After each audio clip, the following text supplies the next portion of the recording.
Hello aspirants, कैसे हो सब। तो स्वागत है अपने यूट्यूब चैनल पर एबी क्रैकिंग मंत्रा। तो पिछली बार हमने लेक्चर 1 में देखा था कि एथिक्स क्या होता है, फिर एथिक्स ना होने पर क्या होता है, एथिक्स होने पर क्या होता है। तो उसके बारे में पूरा डिटेल में हमने देखा था लेक्चर 1 में। तो आज लेक्चर 2 है, तो चलिए स्टार्ट करते हैं वीडियो। ये मेरे बारे में थोड़ी इन्फॉर्मेशन है। मैंने यूपीएससी प्रीलिम 2022 का क्लियर किया है। यहाँ पर आप देख सकते हो मेरे मार्क्स, और मेंस भी दिया है। मेंस के भी मार्क्स यहाँ पर है, और जीएस 4 में भी अच्छे खासे मार्क्स है। कौन से सिलेबस का पार्ट से हम पढ़ने वाले हैं अभी, तो देखिए, एथिक्स एंड ह्यूमन इंटरफेस, उसमें essence, determinants, consequences of ethics in human actions. तो ये सेक्शन से हम पढ़ने वाले हैं, स्पेशली डिटरमिनेंट्स तक आ जाएंगे हम। तो देखिए, हमने क्या कहा था कि ह्यूमन बींग्स जो रहते हैं, उनका जो भी ह्यूमन एक्शंस होता है, अगर उन्हें कुछ पता ही नहीं है, भले इग्नोरेंस या फिर कुछ ब्लैंक हो गए और उन्होंने वैसे डिसीजन लिया, तो वो एथिकल माना जाएगा क्या? तो नहीं, ये एथिकल नहीं माना जाएगा ना। तो ये स्क्रूटिनी में आएगा, कि एथिक्स के स्क्रूटिनी में तो बिल्कुल नहीं आएगा। अगर उनके पास रीजन या नॉलेज है, और उन्होंने वॉलेंटरीली, मतलब सोच समझकर उन्होंने एक्शन लिया है, तब ये एक्शन गुड है या बैड है, वो डिपेंड करेगा उनके जो भी एक्ट रहेगा वो। और इसमें भी अलग अलग डिटर्मिनेंट्स आते हैं कि आपने जो भी एक्शन लिया, तो वो उसका एक्शन में कौन से डिटर्मिनेंट्स आते हैं एक्शन लेने के पीछे, तो वो हम अभी देखते हैं। देखिए, आप जब भी कोई भी एक्शन लेते हो, कोई भी रहने दो, समझो अभी एक डॉग को आपने बिस्किट दे दिया, ठीक है। तो आपका जो ये एक्शन था, तो उसका नेचर और ऑब्जेक्ट क्या था एक्ट करने का? उसका नेचर क्या है? तो नेचर तो ऑब्वियसली अच्छा ही है, गुडनेस है, ठीक है। आपको उसको आपको लग रहा है ये भूखा रहेगा, तो इसलिए आपने इसके इसके लिए बिस्किट दे दिया। तो ये पहला क्राइटेरिया ये है कि नेचर या ऑब्जेक्ट क्या है उसका, वो डिपेंड करता है उसके नेचर पर ही। मतलब एक्ट इटसेल्फ ही वो बता देता है कि वो गुड है या बैड है या इनडिफरेंट है।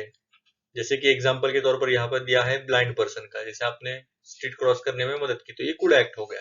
वो इटसेल्फ में ही गुड एक्ट है, इसमें कुछ ऐसा अलग से स्क्रूटिनाइज करने की जरूरत नहीं है।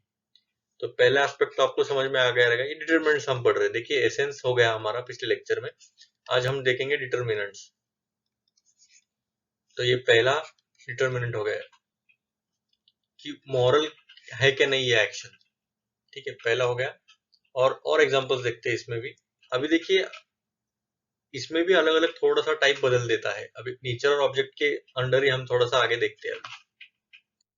तो पिछले भी इसमें देखा था हमने कि ये पॉजिटिव कैसा है। अभी हम देखते हैं नेगेटिव एक्ट्स कौन से होते हैं। फिर दूसरा टाइप होता है नेगेटिव एक्ट्स। तो ऐसे कुछ कुछ एक्ट्स होते हैं जो कि इंट्रिंसिकली, मतलब नेचर ही उनका इविल रहता है या फिर इमोरल रहता है। और जनरली जो इंट्रिंसिकली इविल एक्ट रहता है, वो ऑलवेज बैड और सिंफुल ही रहता है। कभी भी गुड नहीं रहता, अप्रोप्रिएट नहीं रहता, यूजफुल भी नहीं रहता, रिस्पेक्टिव उसका इंटेंशन कितना भी अच्छा हो, या फिर वो तो बुरा ही होगा, पर ज्यादातर अच्छे इंटेंशन से भी अगर बुरा काम किया तो उसका बुरा ही रहता है। एग्जाम्पल के तौर पर killing an innocent person, bribing etcetera, जो भी आपको बुरा लगता रहेगा वो आप लिख सकते हो इसमें, ठीक है। तो पहला हमने देखा नेचर, नेचर क्या था ऑब्जेक्ट का, तो वो मैटर करता है। और अभी सेकंड देखते हैं इंटेंशन, पर्पस क्या रहता है एक्शन के पीछे।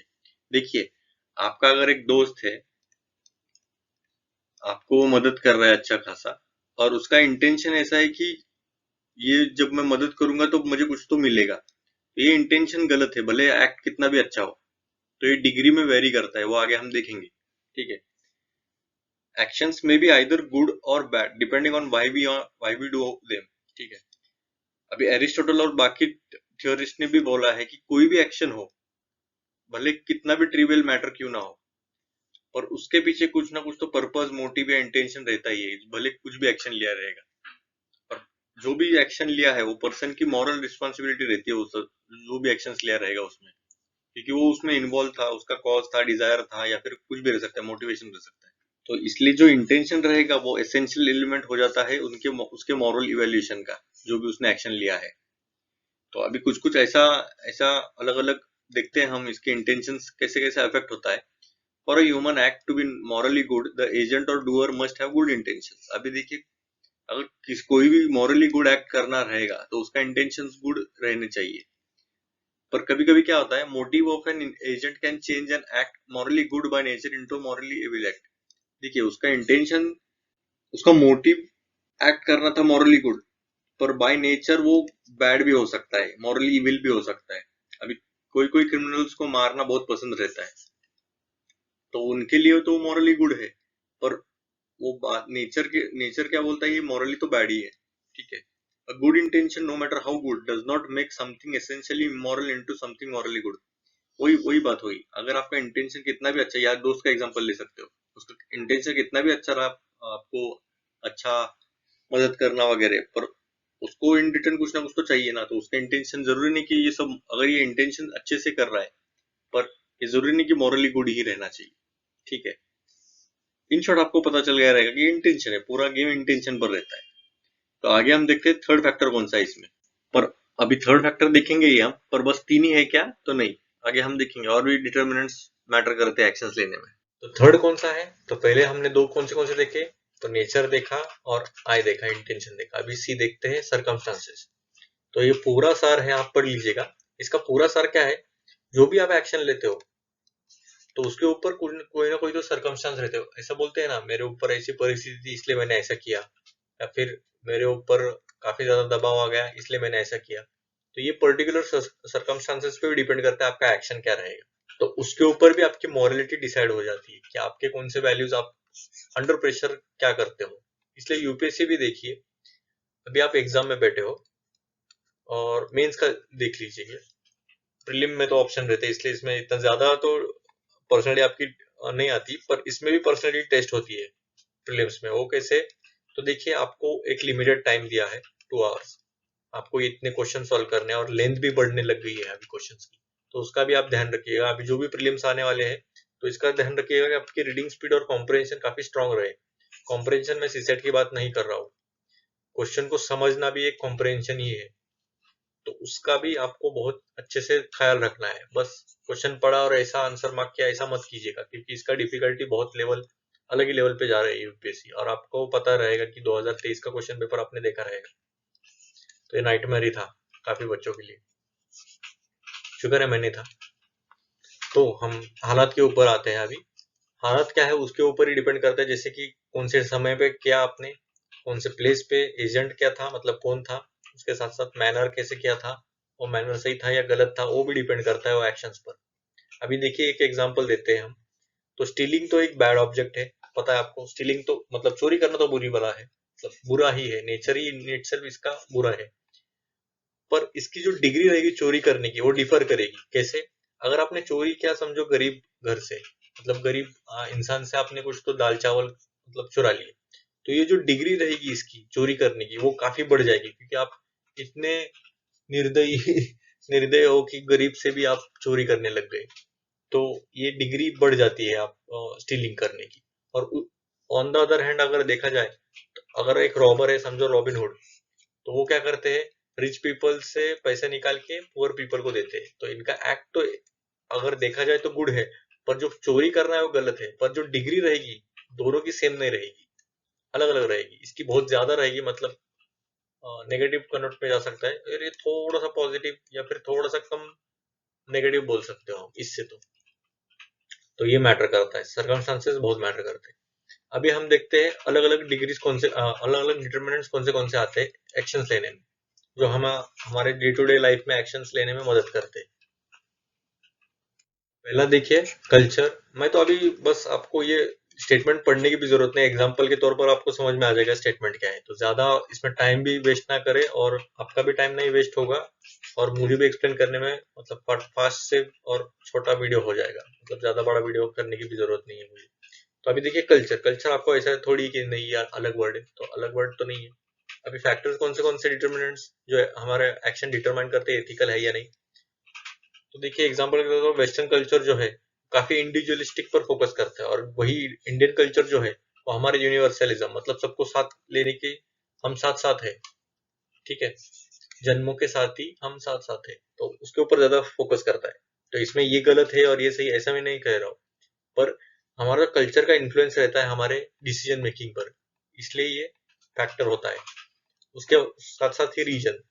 अभी देखिए फॉरेस्ट ट्राइब्स जो रहते हैं वो प्रोटेक्ट करते हैं, वर्शिप करते हैं ट्रीज को, तो इनका जो कोड ऑफ एथिक्स है उसे कहा जाता है सरन धर्म, ठीक है। ये मैटर नहीं करता, पर आपको एक एग्जांपल के तौर पर आपको समझ में आ गया रहेगा।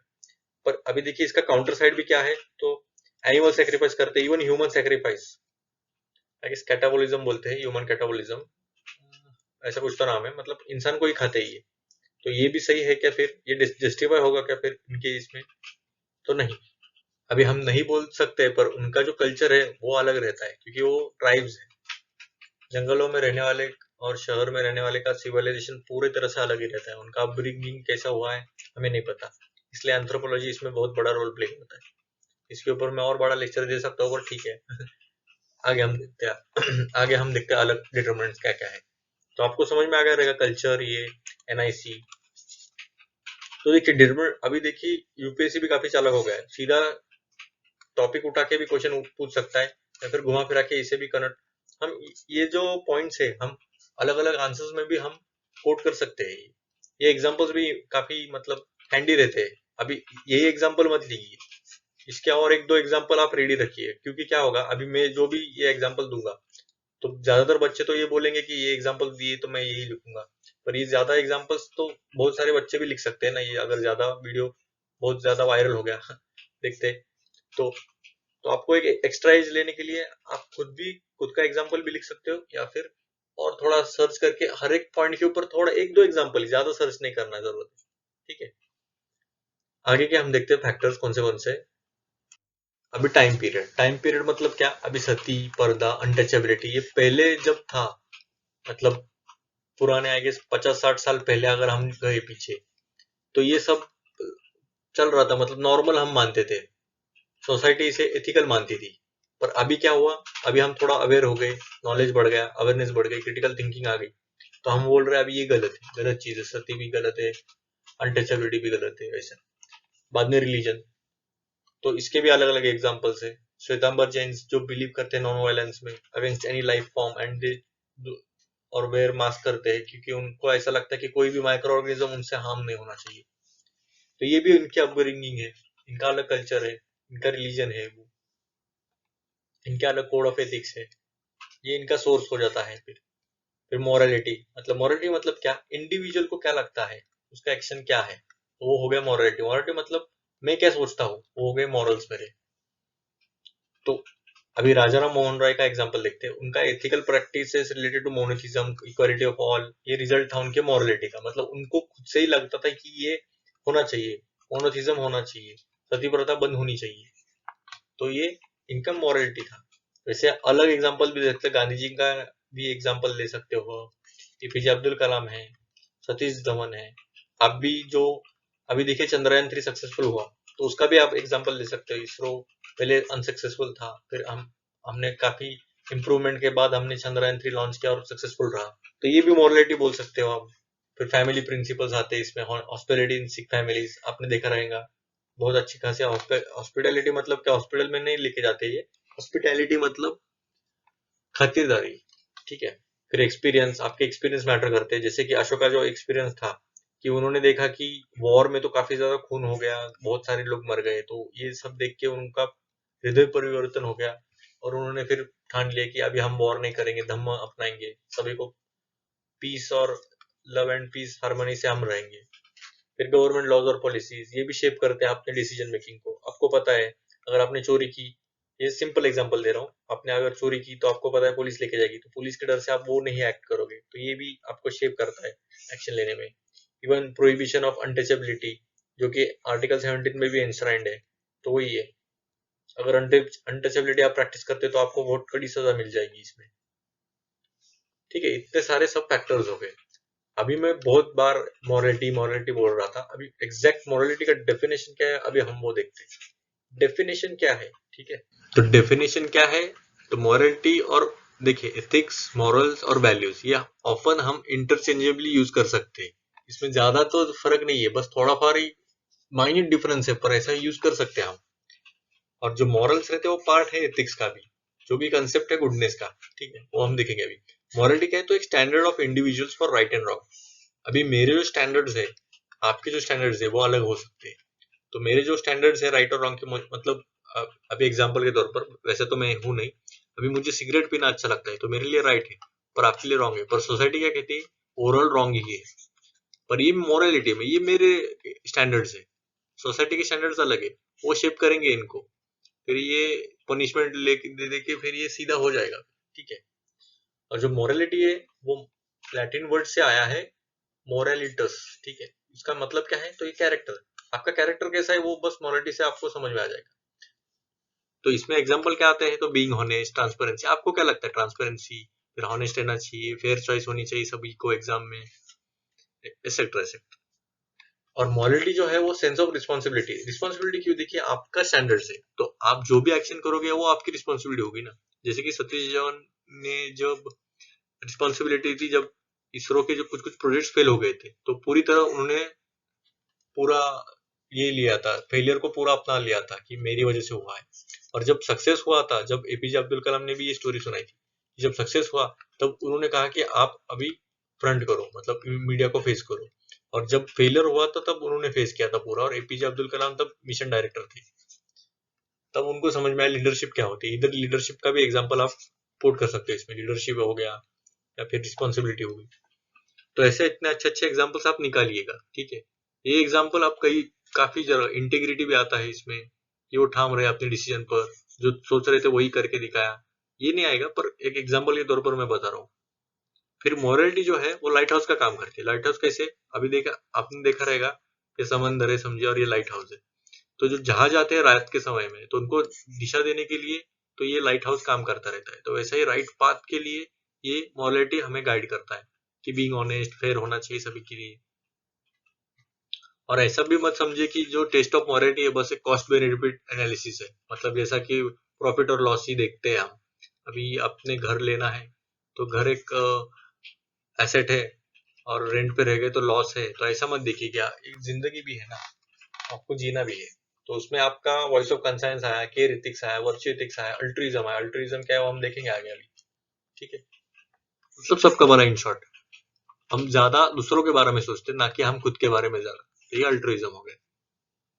तो इन शॉर्ट मोरालिटी का एक फ्लो चार्ट में अगर देखा जाए तो ये सब क्या आता है, तो हम देखते हैं अभी आगे। एक लाइन में मुझे डिफाइन करना हो तो इंडिविजुअल का पर्सपेक्टिव होता है बस। पर्सनल कैरेक्टर होता है, वॉइस ऑफ कंसाइंस होता है, प्रिंसिपल्स और वैल्यूज होते हैं हर एक इंडिविजुअल के, अंडरस्टैंडिंग होती है उनकी राइट और रॉन्ग की। तो वेरियस एस्पेक्ट्स है मोरालिटी के।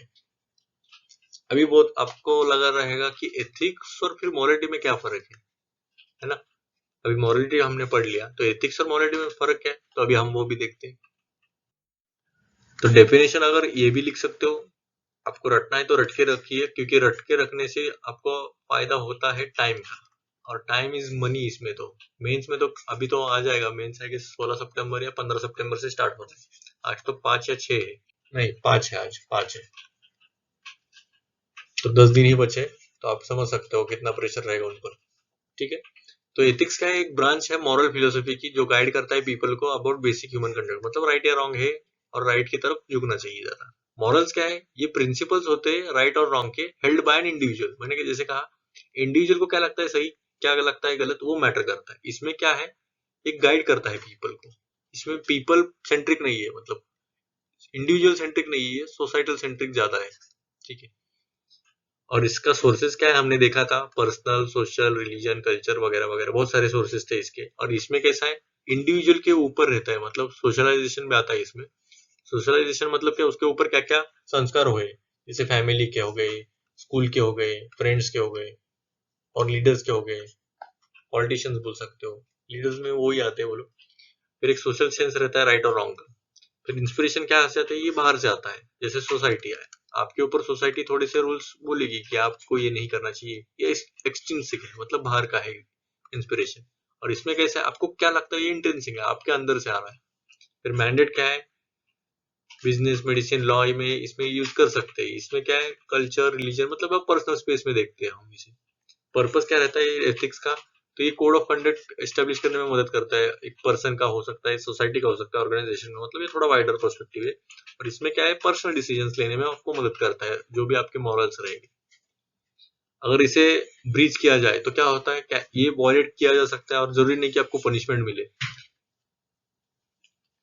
एथिक्स का पनिशमेंट जरूरी नहीं है, आपने अगर किसी की मदद नहीं की तो आपको ये सजा हो गया, ऐसा तो नहीं है।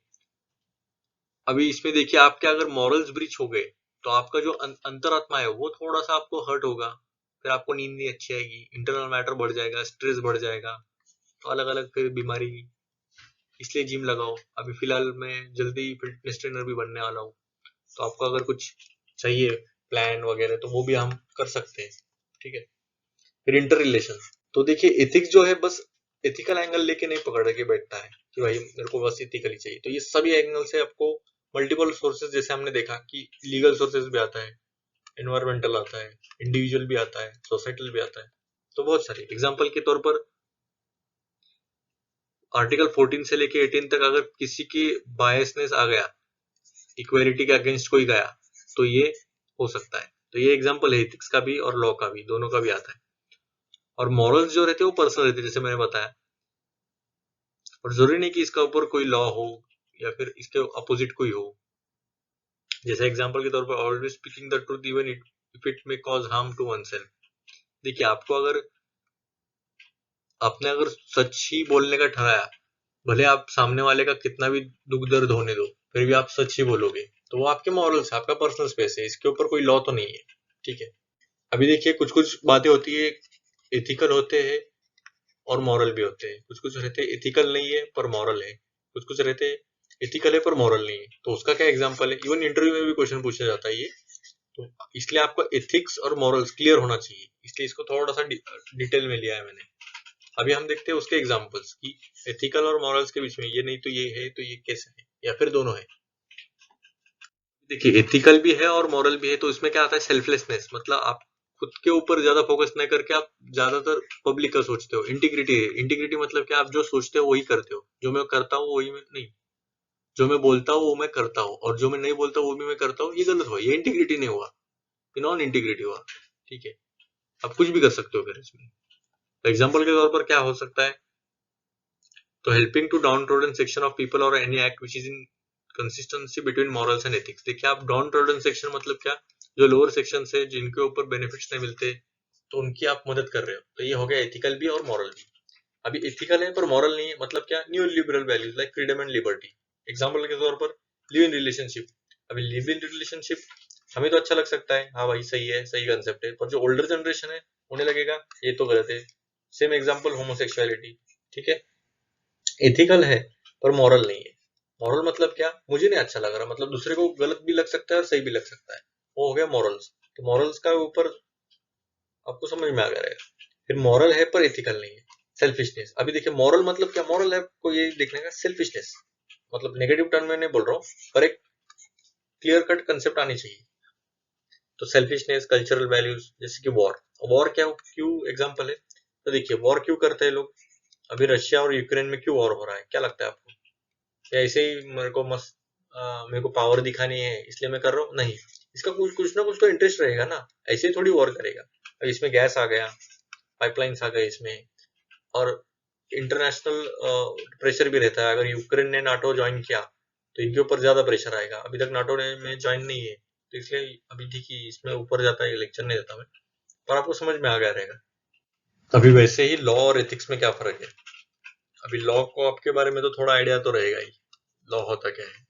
तो लॉ में क्या है, रूल्स रहते हैं, रेगुलेशन रहते हैं जो गवर्न करते हैं बिहेवियर ऑफ सोसाइटी, और इन्फोर्स किया जाता है एक अथॉरिटी द्वारा, जैसे पुलिस वगैरह, वो इन्फोर्स किया करते हैं लॉ अच्छे से हो। अगर ब्रीच हुआ तो एक अथॉरिटी रहती है जुडिशरी, तो वो सबक सिखाती है, फिर जिसने भी तोड़ा उनको सजा देने का काम इनका काम है।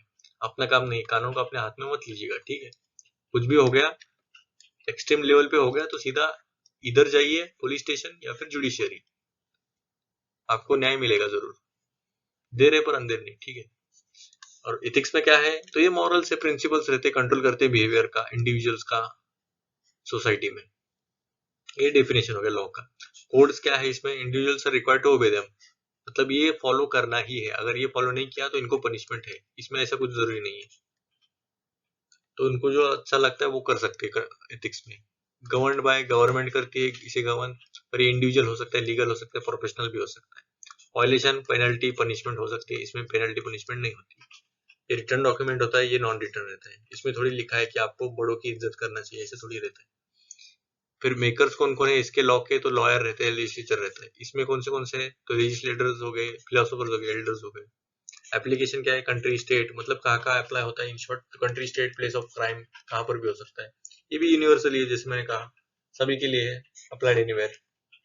इवन जो एनिमल्स है, बर्ड्स है, उनको भी अप्लाई होता है, जिसे हम कहते हैं एनवायरमेंटल एथिक्स। फिर ऑब्जेक्टिव क्या है इसका? मेंटेन सोशल ऑर्डर, पीस होना चाहिए सोसाइटी में, इसलिए इसका ऑब्जेक्टिव तो वही है, पीस होना चाहिए main. Help people to choose what is right और रॉन्ग, एथिक्स का वही काम है, आपको बस समझ होनी चाहिए क्या सही है क्या गलत है और वही एक्शन लीजिएगा। बाइंडिंग है क्या? लीगल बाइंडिंग है, हाँ, इसमें कुछ बाइंडिंग थिंग नहीं है, मतलब आपको करना ही है ऐसा थोड़ी है, और इसमें करना ही है, लीगल है। इसके कैरेक्टरिस्टिक्स क्या क्या है? It is enforced, it needs to be published, publish किया जाना चाहिए, कंसिस्टेंट होना चाहिए, ओबे होना चाहिए। इसमें ऐसा कुछ नहीं है, सब नहीं नहीं नहीं मे और मे नॉट हो सकता है। तो आपको लॉ और एथिक्स के बारे में अगर कोई भी क्वेश्चन आ गया तो आपको एक अंदाजा तो रहेगा ही। इसके साथ साथ आपको एग्जाम्पल भी लिखने हैं। लॉ के आप बहुत सारे एग्जाम्पल लिख सकते हो, कौन से भी लॉ है अपने पास, बहुत बहुत सारे लॉज है। और एथिक्स में तो आपको पता चल गया रहेगा अभी तक तो, ठीक है। तो आगे हम देखते हैं, एक क्वेश्चन आया था यूपीएससी में, कॉन्स्टिट्यूशनल मोरालिटी क्या होता है। अभी देखिए आपको मोरालिटी पता नहीं तो कॉन्स्टिट्यूशनल लग गया या दूसरा भी शब्द लग गया, आपको डिफिकल्ट जाएगा। तो आपको अगर ऐसे बैठे बैठे भी आपको अगर दे दिया क्वेश्चन तो आपको ये आना चाहिए। मोरालिटी तो आपको पता है, पर किसकी मोरालिटी? कॉन्स्टिट्यूशन की। अभी कॉन्स्टिट्यूशन के मॉरल्स क्या रहेंगे वो आपको पता होने चाहिए। अभी अभी कॉन्स्टिट्यूशन आपने पढ़ा नहीं है तो अलग बात है, पर आपको पढ़कर भी आपको कुछ आइडिया नहीं आ रहा, तो आपको अगर प्रियम्बल याद है तो उसमें की पॉइंट सब आइडियाज उसके उसी में है ज्यादातर। तो हम देखेंगे आगे कॉन्स्टिट्यूशनल मॉरलिटी क्या है। फिर करेज ऑफ कन्विक्शन, ये क्या वाला है, इसका क्या नाम है? तो इसको भी करेज चाहिए पढ़ने का, ठीक है, करेज ऑफ कन्विक्शन। फिर बिलीफ, बिलीफ मतलब क्या? बस आपको लग रहा है ये बिलीफ है या फैक्ट है या बिलीफ है, तो बस बिलीफ ही बिलीफ है, ठीक है। तो देखते हैं हम आगे इसके तीनों कंसेप्ट का अभी हम मीनिंग देखते हैं। देखिए आपकी जो वोकेबलरी रहेगी वो अगर सिंपल भी रही तो भी चलेगा, पर इतनी भी सिंपल नहीं कि लेमैन जैसे लगे। ऐसा लगना चाहिए कि एडमिनिस्ट्रेटर लिख रहा है, ठीक है। अभी देखिए कॉन्स्टिट्यूशनल मॉरलिटी आपको अब ये नया टर्म था इसलिए तब आप डिफाइन कर सकते हो आपकी मर्जी से, पर जनरली आप थोड़ा सा देखिए कि एक स्टैंडर्ड मेंटेन कीजिएगा। इसमें क्या लिखा है? Substantive content of the constitution in the form of ethical ideas, जो भी एथिकल आइडियाज है कॉन्स्टिट्यूशन की, अगर इतना भी लिख लिया आपने तो भी आपको आजाद मतलब कॉन्स्टिट्यूशनल मॉरलिटी आपको समझ गया। जैसे कि जस्टिस, जैसे कि प्रियम्बल में मैंने कहा क्या क्या है, जस्टिस, लिबर्टी, इक्वालिटी, फ्रेटर्निटी, ये एलिमेंट्स है अपने मॉडर्न कॉन्स्टिट्यूशनल मॉरलिटी। तो अंबेडकर जी ने क्या कहा, ये कॉन्स्टिट्यूशन जो है एक बेस्ट है एक लीगल फ्रेमवर्क करने के लिए, पर ये जरूरी नहीं कि नेसेसरी होना चाहिए। ये नेसेसरी है पर सफिशिएंट नहीं है, सफिशिएंट कंडीशन नहीं है ट्रांसफॉर्मेशन के लिए। और इफेक्टिव होने के लिए किस पर ये निर्भर होना चाहिए? तो ये नेचुरल सेंटिमेंट तो नहीं है, पर एक कल्टिवेटेड है, मतलब कल्टिवेट होना चाहिए। मतलब क्या नेचुरली आपको आएगा नहीं, ये आपको इम्बाइब करना चाहिए सब जो भी है दिखा है आपको, जस्टिस, लिबर्टी, इक्वालिटी, फ्रेटर्निटी। इसमें क्या क्या होता है? ये इनहेंस करता है लिबर्टी, इक्वालिटी, फ्रेटर्निटी तो है, सेक्युलरिज्म आ गया, टॉलरेंस आ गया, ओपन कल्चर आ गया, रिस्पेक्ट आ गया। रिस्पेक्ट किसके लिए? तो रूल्स या फिर सभी के लिए रिस्पेक्ट आता है इसमें। तो ये सब एथिकल आइडियाज है इसके अंदर, कॉन्स्टिट्यूशन के अंदर। तो आपको कॉन्स्टिट्यूशनल मॉरलिटी आपको समझ में आ गया रहेगा, ठीक है। अभी देखते हैं हम courage of conviction. Courage of conviction मतलब क्या? तो आपको भरोसा है आप जो भी करने वाले हो सही है, या फिर आपके ऊपर, अभी देखिए अभी यूपीएससी का एग्जांपल देते हैं। अभी आपको पता नहीं है कि आप सिलेक्ट होगे नहीं होगे, पर आपको एक बिलीव है कि आप कर सकते हो, इसके क्रैक कर सकते हो। ये करेज ही है, करेज का काम ही है ऑब्वियसली, क्योंकि 9 to 10 लाख बच्चों में से बस 1000 बच्चे सिलेक्ट हो गए, और उसमें से भी सब बस 100 to 100 आईएएस लोग हो गए। तो ये जो रेस है इतनी बड़ी, तो आपके पास तो करेज ऑफ कन्विक्शन होना ही चाहिए, उसके बगैर होता ही नहीं है। क्योंकि 2-3 दिन के बाद, चलो मान लीजिए 1 महीने के बाद तो आप इतना डिमोरलाइज हो गए आप छोड़ दोगे। इवन एग्जाम के 1-1 महीने पहले मैंने देखा है स्टूडेंट्स लोग को, अच्छा खासा प्रिपरेशन होने के बाद भी आप इतना पैनिक में जाते कि छोड़ देते, अटेम्प्ट ही छोड़ देते, ठीक है। आपको ऐसा नहीं करना है, करेज ऑफ कन्विक्शन रखना है, ठीक है। और ये यूटिलाइज कीजिए, जो भी हम टर्म्स पढ़ते हैं ना, आप डे टू डे लाइफ में आप जितना यूटिलाइज करोगे, जितना आप इंटरकनेक्ट कर पाओगे, उतना ही अच्छा रहता है, उतना इम्बाइब होगा। आपको ज्यादा पढ़ने की भी जरूरत नहीं। एथिक्स ऐसा सब्जेक्ट है जहां पर आपको ज्यादा एफर्ट लगाने की जरूरत नहीं है, बस आपका जो माइंड है वो खुला रखना है। बस जैसा क्वेश्चन दिखा उसमें क्या क्या इन्वॉल्व हो सकता है, कौन से एग्जाम्पल्स आ सकते हैं, काउंटर भी होता है या नहीं, कोट्स आते हैं या नहीं, कंक्लूजन में कितना अच्छा लिख सकते हैं। आप कोशिश कीजिए कंक्लूजन थोड़ा सा अच्छा बनाइए, क्योंकि कंक्लूजन होने के बाद ही एग्जामिनर आपको मार्क्स देता है। ऐसे तो नहीं कि आधा क्वेश्चन पढ़ लिया और फिर मार्क्स दे दिया। एक साइकी रहती है, एग्जामिनर क्या साइकी समझिए, ठीक है। तो चलिए हम कहा थे, तो करेज ऑफ कन्विक्शन तो आपको समझ में आ गया रहेगा। करेज ऑफ कन्विक्शन अभी देखते हैं इसके example. Gandhi ji fought against discrimination happened to Indians and blacks in South Africa. आपको अगर आइडिया रहेगा तो ठीक है। साउथ अफ्रीका में क्या हुआ था, अभी देखिए छोटे इन शॉर्ट में समझाता हूँ। ब्लैक्स के ऊपर काफी सारा अत्याचार हो रहा था, तो उनको आई गेस वोटिंग का राइट्स नहीं मिल रहा था, अभी मैं भूल रहा हूँ। तो उनको वोटिंग को राइट्स दिलाने के लिए गांधी जी ने पूरा स्टेप फॉरवर्ड किया कि भाई हमें देना ही है, हमें चाहिए चाहिए ये। और सभी ने कुछ तो पेपर्स वगैरह जला दिया था, तो उसके रिगार्डिंग, और ये जीत गए थे बाद। और एक एग्जांपल देखते हैं, राजा राम मोहन राय फॉट अगेंस्ट सत्य अबॉलिशन, और तभी के देखिए 1860s में अराउंड इन्होंने सत्य अबॉलिश किया था। तो आप समझ सकते हो काल क्या रहेगा वो। ऐसे टाइम पीरियड में ये अबॉलिशन करना जोक नहीं है, ठीक है। इवन ईश्वर चंद्र विद्यासागर, ये चाइल्ड मैरिजेस के अगेंस्ट भी फॉट किया है इन्होंने, और सपोर्ट किया बिडोरी मैरिज। देखिए आप समझ सकते हैं 90s का ये दशक है, 90s और 1800s में ये पूरा ऐसे फॉरवर्ड थिंकिंग वाले लोग, और इतना करेज ऑफ कन्विक्शन दिखाना वो भी अच्छी मतलब बहुत बड़ी बात है ये। और इसे करेज ऑफ कन्विक्शन में परफेक्ट एग्जांपल हो सकता है आपका। देखिए इसमें पर्सनल एग्जांपल भी आप लिख सकते हो जो भी आपको लगता है। जैसे कि मान लीजिए आपके सामने बस आ रही है एक, और एक छोटी बच्ची गिर गई, तो आपको पता नहीं आप बचा पाओगे, पर आपने करेज ऑफ कन्विक्शन दिखा के आपने बचा लिया, तो वो भी एक एग्जांपल हो सकता है करेज ऑफ कन्विक्शन का। अभी देखिए बिलीव बिलीव हम बोल रहे थे बहुत ज्यादा। बिलीव क्या है, ये इंटरनल फीलिंग रहती है कि भाई कुछ तो सही है। जो भी इंटरनल बिलीफ है वो हम मान लेते हैं कि ये सही तो रहना चाहिए। इसे अनप्रूवन भी रह सकता है या फिर इरेशनल भी हो सकता है। तो अभी देखिए एग्जांपल के तौर पर my believe is that God plays an important role in success and achievements. तो मेरा ऐसा मानना है कि भाई गॉड का जो रोल है वो काफी ज्यादा इंपॉर्टेंट रोल प्ले करता है सक्सेस और अचीवमेंट की लाइफ में, ठीक है। कुछ हद तक तो सही है, पर बाकी तो आपको हार्डवर्क से ही होगा। आप बस बैठे रहोगे, सीक्रेट द सीक्रेट आपने अगर बुक पढ़ी रहेगी, लॉ ऑफ अट्रैक्शन, हाँ बस मैं मुझे चाहिए चाहिए बीएमडब्ल्यू चाहिए, 10 दिन रात बस बैठे हो बीएमडब्ल्यू के सपने देखते, तो आपको मिल गई समझो। पॉइंट मुझे लगता है ट्रिलियन में पॉसिबिलिटी है कि आपको मिल जाएगी। मुझे नहीं लगता इस जन्म में तो मिल जाएगी, बस बैठे रहे तो आपको समझ में आ गया रहेगा बिलीफ क्या है। आपको बिलीफ नहीं, फैक्ट बेस्ड रखना है, ऑब्जेक्टिव रहना है, प्रैक्टिकल रहना है। ये ख्याली इसमें मत जियो, ठीक है। जो है क्लियर कट रहना चाहिए। प्लान क्या है अच्छी तरह से फॉलो करो। ज्यादा भी ऐसा डगमगो मत, आज मूड नहीं है, आज ये दुख रहा वो दुख रहा, ऐसा मत कीजिएगा। बाकी बच्चे भी काफी ज्यादा पढ़ते रहते हैं, आपको अंदाजा नहीं है कंपटीशन किस लेवल पर है, ठीक है। ट्रुथ और बिलीव में भी काफी थिन लाइन है देखिए, और जो दोनों के बीच में है, मतलब ट्रुथ भी और बिलीव भी है, उसे कहते हैं हम नॉलेज। देखिए बिलीव क्या है, जैसे मैंने कहा था एक अजम्पशन रहता है कि कुछ तो सही है, इवन इट इज अनप्रूवन और इरेशनल। और कुछ कुछ मान लेते हैं 7 मेरा लकी नंबर है, तो ठीक है ऐसा है। और बिलीफ जो है वो कोर में स्ट्रांग रहते हैं और पेरिफेरल में वीक रहते हैं। अब इसका क्या मतलब है, देखिए कुछ कुछ जो बिलीफ रहते हैं काफी ज्यादा स्ट्रांग रहते हैं। देखिए अभी ऐसा तो बोलना नहीं चाहिए, पर XYZ कम्युनिटी काफी बुरी है, ठीक है। ये काफी लोगों को ऐसा लगता है कि बस ये कम्युनिटी के लोग अगर दिख गए तो ये काफी बुरे ही है। आपको समझ में आ गया रहेगा मैं किस बारे में बात कर रहा हूँ। और कुछ कुछ होते हैं वीक। तो अभी देखिए ऐसे मान लेते हैं कि अभी देखिए इसमें दिया है example, Bengalis are good singers. अभी सभी बंगाली गुड सिंगर है क्या? नहीं, पर पेरिफेरी है। बाद में आपको समझ में आएगा सभी तो नहीं है, कुछ कुछ कुछ है, जैसे अरिजीत सिंह हो गए, बाकी और भी है बहुत सारे, श्रेया घोषाल है, ठीक है। अभी देखिए कोर में क्या आता है कि ये चेंज करना थोड़ा डिफिकल्ट होता है। कोर में मतलब आप पूरा पक्का है कि बस ये सही है, ज्यादा मतलब क्वेश्चन करने की भी जरूरत नहीं। आप कितना भी कन्विंस करने की कोशिश कीजिए, कितने भी प्रूफ लाइए, पर ये थोड़ा हिलने वाला नहीं। अगर आपका ओपन माइंड रहेगा थोड़ा बहुत बिलीफ आपकी चेंज हो सकती है। तो अभी ऐसा बोला जाता है कि रैपिड इंडस्ट्रियलाइजेशन ये रीजन क्या था, क्लाइमेट चेंज का रीजन है ये, ठीक है। क्लाइमेट चेंज उसकी वजह से हो गया बोल रहे हैं अभी। पर अगर रैपिड इंडस्ट्रियलाइजेशन होता नहीं तो हम शायद अभी भी हाथ से ही बना के हम अभी तक फुलफिल नहीं कर पाते इतने बड़े पॉपुलेशन को, ठीक है। तो आज के इस वीडियो में इतना ही।